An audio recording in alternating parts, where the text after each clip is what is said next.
about that? No, we don't have our big guy yet. Festus Ezeli. Okay, so comes back, so hold on. we'll be top 5. All right, very good. Hey, the chomp. Oh, yeah.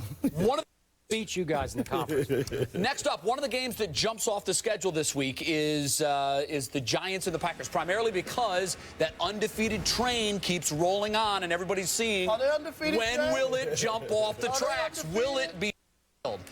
Well, now the Giants, who are just teetering right now in that NFC East, have to deal with Aaron Rodgers.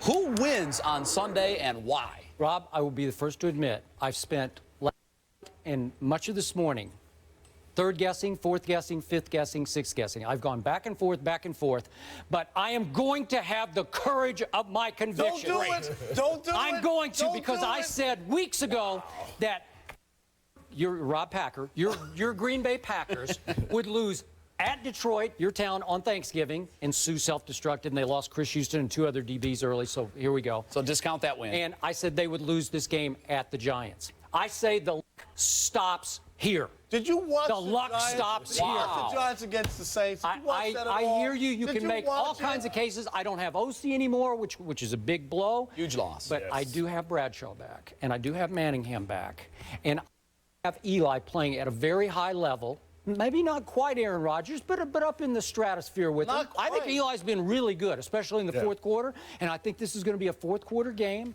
It's going to be cold, and the Packers' hands are going to get cold for the first time this year. Dropping balls. You know what? Jordy's going to drop a couple of big balls. Yeah, because the Packers can't stand it when it's cold. They can't stand it. hate Well, they were all cold talking about it on SportsCenter. And Come on. this is the first cold. What would Ocho Cinco say right now if you just made that prediction? Child, please. Child, please. Are you kidding me with that? Skip, you know what? You're talking yourself. I can't believe that a man... I'm having the guts to do it. No, it's I'm not doing guts, but to talk yourself into... He even says, well, I know we don't have OC. I know they're coming off these losses. Don't you love it? And I'm now a we Giants, right? You know what I want to know, Skip? How much of that is wishful thinking and how much of that is... I said it 6 weeks ago. I said they're going to lose a couple of games. But how much of the... Because we know you want to see the Packers Well, I got lose. a dinner bet with... Yeah, it's some wishful thinking. There it is. Okay. But it's also... You got to give me courage. I got credit for having the courage to say I'm sticking with it. You're not booking this. Heck no. Oh, okay. Because here it is. Why would I do that? Here it is. This is just another step. The Packers just keep doing what they need to do. Blah, the Giants blah, blah. are right there. It's just like on a team laid up for them. And you know what? They'll go in. Yeah. They'll win by a couple of touchdowns. Aaron Rodgers will do well. So what? Wait. What do you got A-Rod's throwing for? Like 75? No. I say no because you know what? They pull back. Yeah, like they pull Break the tie, Lomas. Break the tie. Here's a former New York Giant here, right Okay, here. so let's see what he... The most disturbing thing I heard was what Perry Fuel said, that some of my guys quit. I loved it, by the way. I loved it. I love the way he came out and called them guys out, but he sees this every day, Skip. He's in that film room looking at this film. I so agree. he They quit. knows guys quit, and that's a bad sign, especially in the hot, confident Packer team. Push the button, though. You know, guys quitting? No, Jay. I just don't see that. Why would guys quit? I mean, why would you have to push a button? Well, they're a game out. But, Lo, they're a game out. They've been called out for the worst. Right, and you made my point. I know, only being but a game out. Let me ask you, if you're on the Giants and your O-line coach comes out in public and says, Low, quit. You're 6-5, a game behind the Cowboys. How are you playing Sunday? You know, I'm playing. Believe me, I'm thinking about what my coach saying. I know I got to play at another level. But, Jay, it shouldn't have got to that point. These guys have been in the thick of this race the whole time. And then you go back to their head coach, Tom Coughlin. He's not that type of coach. He's the type of keep pushing and pushing and pushing. So I'm quite sure he's disturbed to hear Perry Fuel come out and say these guys quit. And that's my biggest what do you have? thing. Packers in a rout? Oh, I'm going with the Packers. I don't think a rout. I'm thinking Aaron's going to have a good game, but it's going to be a tough game. The only other thing, if they start off slow, believe me, them fans going to start getting on those guys. Yeah. And if they don't have tough skin. You want to talk about getting booed in introductions after that performance? Yeah, that'll be bad. Listen in. Can I have my camera just for a second? Give him his camera. All right. New York Giants, you're a bunch of quitting dogs. You don't even deserve to carry the Cowboys' helmets to practice. You are about to get annihilated and humiliated by the greatest in the history of quarterbacks, Aaron Rodgers, in your own backyard. That's all I got to say. Rob, equal time. Go ahead. Ask for your camera. Can I have go my ahead. camera? Address Aaron Rodgers, your buddy. Aaron Rodgers, here's your game. You get past the New York Giants. It's smooth sailing all the way to the Super Bowl. I had you undefeated during the regular season. The Giants are bumping the road. Go back, look at the tape of what Drew Brees did. This will be a day in the day at the picnic for you. I agree. This is a cakewalk. It's a cakewalk. It's a wipeout. It's 45-7 Green Bay. Look at this.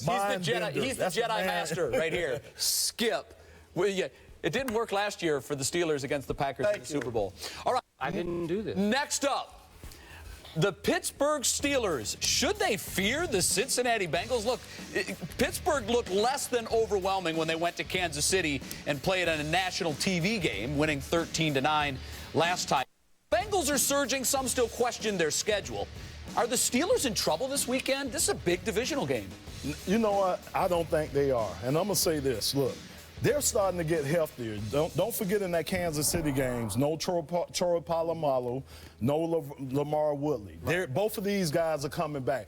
Both of these guys are difference makers on that defense. Then you look at it, and everybody underestimates how hard it is to play in Kansas City. I'm telling you. Yeah. All that red, but Jay, I'm telling you, it's all that red in the stands, all that red on the seats. Well, Lomas, you got to cut out the barbecue before the game. You know? Yeah, maybe Gates barbecue hurts you going down there. Especially at night. Yeah, exactly.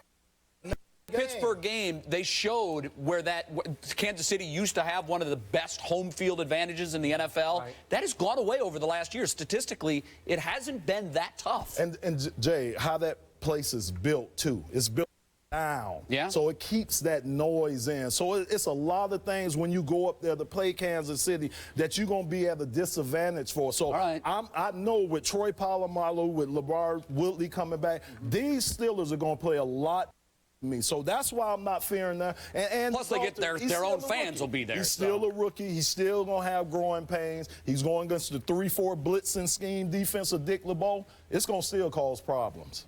I'm with Lomas. I don't see how should worry about this from the standpoint that Cincinnati still, where's their signature win? Who have they beaten? When it came time, you know, they had those wins and everybody was saying, oh, look at Cincinnati. They still haven't played Baltimore or Pittsburgh. Since then, they've played each time and lost both of those games. And their one win against, was it Cleveland, that they had their win? Both their wins against Cleveland came right down to the end. You know what I mean? So it's not like I'm Pittsburgh, I'm afraid of Cincinnati or feeling like I just can't win this game. If I'm Pittsburgh, I feel good. I'm getting a couple guys back, and Big Ben will bounce back and have a much better performance than he did against the Chiefs. I say the Steelers have this and only this in common with Tim Tebow, the quarterback you hate. What are you talking about? No. Oh. They just win football games. Not pretty, mostly ugly. They just pull them out, and I think they will just barely pull this game out. I'll bet it's under 7 points, but they'll win. There's one X factor that if it doesn't go to the plus side, I will eliminate the Steelers, and that's the Polamalu factor, because this is his second head issue this year. And remember, he has to be able to play kamikaze football. He has to be able to blow up plays head first, right? Play with his hair on fire. Okay, and if he can't, and if he does it again and they say that's enough, you got to sit down for the rest of the year, which he's very, very close to doing. I was a little surprised he got cleared to play this game. Without Polamalu, they have no chance. That defense it starts and finishes with that guy. All right. Okay? Very strong. We're taking a break, but when we come back, Romo, the calendar.